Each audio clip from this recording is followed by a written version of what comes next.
Mikey, good to see you here at Donington. We're in a busy media centre. There's photography being done, there's filming being done, but just before the start of the season. 2 weeks we'll be back here and the season's started. Looking forward to it.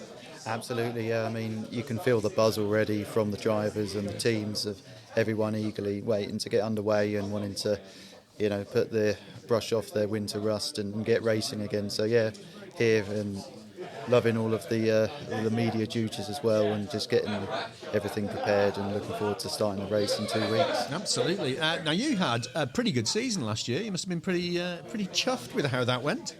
Yeah, I mean, you never know how well you're going to do coming into your rookie year in touring cars, but I think as far as first seasons go, it was a pretty decent year. I mean, wasn't expecting an outright pole position in my first year last year, and obviously being the only non-Napa driver to get that was pretty special. But besides that, there was more races finished in the points than there wasn't, and some top 10 appearances and a couple of free qualifyings in the top 10 as well. So yeah, it was a shame to not get the Jack Sears title, but obviously hopefully we'll be a strong contender for that this year along with the independents. That was nip and tuck, wasn't it, with Andrew last year for the Jack Sears? Yeah, I mean, I think there's a few people that said to us at the beginning of the season that they thought that it could be between me and Andrew come the end of the season, and I was just going to try and stick at it and try and make myself be in contention for that. But yeah, it was a long season battle, and it wasn't just myself and Andrew. There was 2 or 3 other drivers as well that all led the points at different stages, and turned out to be really hard fight. Yeah, absolutely. What were your big learnings? What were the big things that you took away from last season? Yeah, I mean, coming into something as competitive as this, I think just how aggressive you have to be at the beginning of the race, because after the first couple of laps, it's a lot harder to make passes once the race settles down and everyone's tyres come up to temperature and you're sort of getting in a bit of a rhythm. So I think trying to make passes when you can, you've really got to do. And I think last year perhaps I was a little bit cautious in some scenarios at the beginning of the race. So try and toughen up a little bit this year and get my elbows out even more to try and withstand my ground.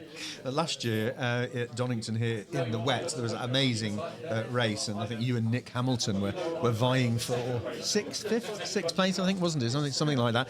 That must stick in the memory. Are you hoping for the wet again? Well, not only 5th place, but it was the Independence win as well, yeah. So I'm not sure I was flavour of the month that day for kind of upsetting the fairy tale story there, But yeah, obviously I'm driving for myself, and it was my second race, so I was trying to get the Independence win. But yeah, I mean, I'm not too fussed whether it's wet or dry.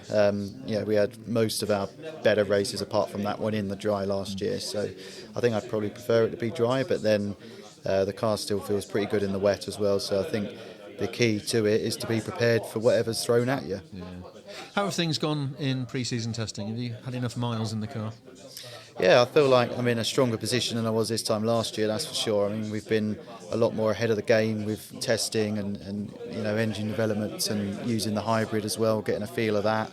And the car feels to be in an extremely good place. I know that all the cars are going to be pretty competitive anyway, so it's not going to be easy, but I think that we're going to definitely have a fight on our hands to contend for top 10s, top 5s and wins throughout the season. Yeah. Have you had a chance properly to evaluate the new extra boost with the hybrid? Push to pass, it's being called. Somebody's referred to it like a DRS system. What do you make of it? Yeah, I mean, I've been quite impressed so far with the feel you get from the hybrid and the extra power. I think, as a few other drivers have alluded to, it's not so much when you press the button, it's when you come off the button that you realise how much power you lose. When you come off it, you feel like you're suddenly deploying a parachute out the back, to be honest, when you come off the button. But I haven't really had a drag race with someone yet who's not using the hybrid whilst I've got the button pressed. So whether it's a push to pass or not, or just a slight advantage on the straight that puts you in a position to make a dive into the braking zone, I hope it's like that, because I think if it's too formalised, you might end up with overtakes that are on the straight that perhaps aren't so exciting. But I think the key to it is to give the car behind when the race does settle down and it's difficult to kind of get close to the car in front with the turbulent air and that it gives you that advantage down the straight to make an attack into the braking zone, which is obviously what's exciting. And obviously with the now the tyre choices you have to make as well, that's going to shake things up and change strategies, isn't it? Change the way the races roll out. Yeah, I mean, personally, I'm looking forward to the to the new tyre strategy rules, I think, more than anything this season. I mean, I really think that that's not being touched on enough as how much of a difference that's going to make to the racing, because we've got a couple of tracks this season where we're using the soft tyre as our prime tyre, but then the hard tyre is our option tyre. So there's quite a big disparity there between those two tyres, and when you've got race 2 where the top 10 are going to have to use the hard tyre, you're going to have cars starting outside the top 10 on the soft tyre with full hybrid. I mean, there's going to be a big performance difference there, and you're going to see a hell of a lot of overtaking on those circuits. So yeah, it'll be interesting to see how that plays out. Particularly on things like the short laps, like you go around the Indy circuit at Brands Hatch, where the hybrid's going to give you maybe half a second advantage. I mean, that's going to be something to watch, isn't it? Never mind contend with behind the wheel. Yeah, I mean, I think the fans are going to be in for a bit of a treat this year, to be honest. I mean, Brands Hatch Indy is usually exciting at the best of times, but around some of these shorter circuits, you are using the hybrid for pretty much 90% of the lap. You almost struggle to use all the hybrid allowance on these shorter tracks. So I think that the advantage you've got from the hybrid versus not having it is going to be greater on these smaller tracks, because it's not dissipated over the whole lap, if you see what I mean. So yeah, I mean, I'm really looking forward to seeing how it all plays out. Where would you like to be by halfway through the season?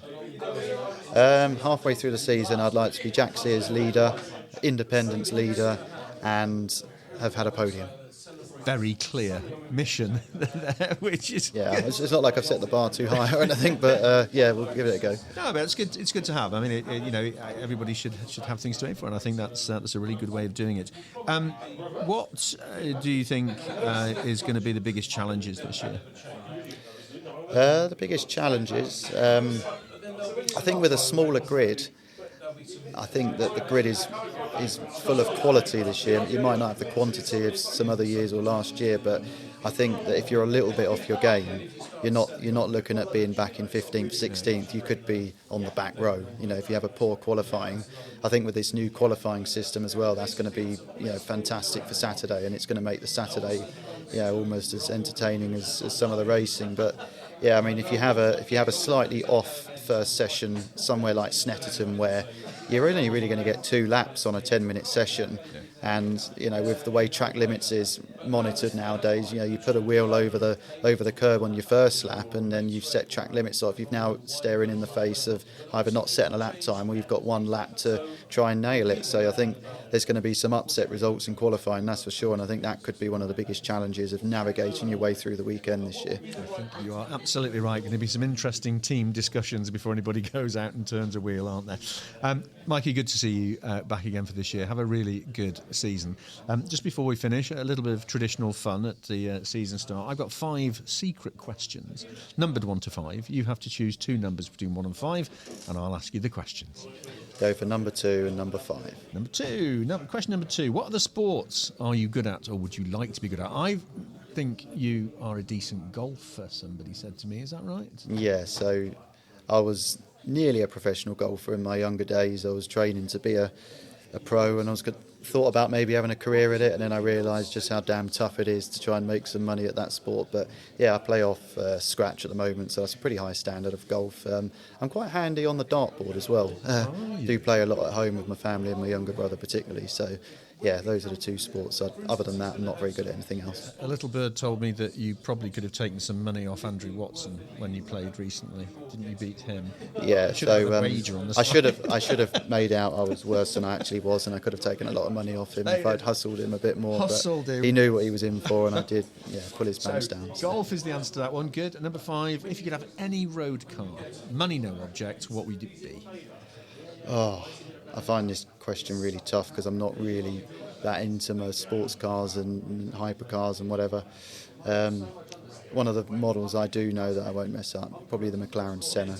It's a pretty cool looking sports car, that. So yeah, that's my choice on that one. I don't know how much shopping you get in the boot of that. As long as I can get my golf clubs across the back seats, and that's probably only got 2 seats, isn't it? So yeah, well, might do it. Yeah, there you go. It shows what my knowledge is like. If you can get a set of golf clubs and a McLaren, yeah, that's the tick. Yeah, there we go. Excellent, Mikey. Really good to catch up with you. Have a great season. Thank you very much. Thank you.